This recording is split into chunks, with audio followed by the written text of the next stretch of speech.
காலையில் திருப்பரங்குன்றம் முருகன் வைத்த ஆப்பு, ஸ்டாலின் கனவில் விழுந்த பெரும் இடி. இப்போ தெரியுதா விஷயம்? திருப்பரங்குன்றம் விஷயத்தில் வெளிப்படையாக நீதிமன்றம் தீர்ப்பை மதிக்காமலும் போராடிய இந்து மக்களின் உணர்வுகளை மதிக்காமலும் ஆளும் கட்சியான திமுக தொடர்ந்து நடந்து வருகிறது. மேலும் இதன் மூலம் சிறுபான்மை வாக்குகள் கிடைக்கும் என அரசியல் கணக்கை திமுக எடுத்திருப்பதாகவும் சொல்லப்படுகிறது. ஆனால் இந்த விஷயம் நிச்சயம் ஸ்டாலினுக்கு பெரும் பின்னடைவை கொடுக்கும் எனவும், இன்னும் சொல்ல போனால் இந்துக்களை ஒருங்கிணைக்க உதவும் எனவும், ஏன் திமுகவை சேர்ந்த இந்துக்கள் கூட திமுகவிற்கு எதிராக திரும்பும் நிலை உண்டாகும் எனவும் பலரும் கணித்து வந்தனர்.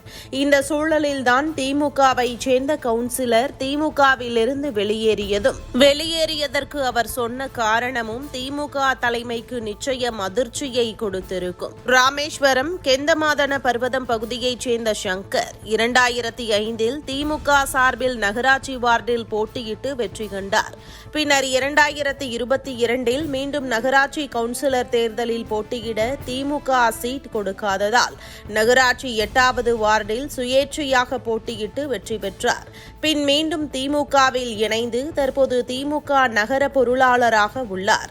இந்நிலையில் திமுகவின் இந்து விரோதம் மற்றும் ராமேஸ்வரம் நகராட்சி நிர்வாகத்தை கண்டித்து நேற்று முன்தினம் பாஜகவினர் நடத்திய பொதுக்கூட்ட மேடையில் அக்கட்சியிலிருந்து சங்கர் விலகி ராமநாதபுரம் பாஜக மாவட்ட தலைவர் முன்னிலையில் பாஜகவில் இணைந்தார்.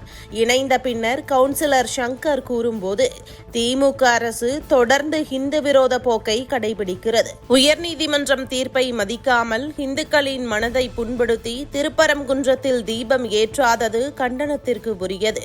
மேலும் ராமேஸ்வரம் நகராட்சி நிர்வாகம் செயல்பாடின்றி முடங்கி கிடக்கிறது. இனி திமுகவை மக்கள் நம்பினால் எந்த பயனும் இல்லை.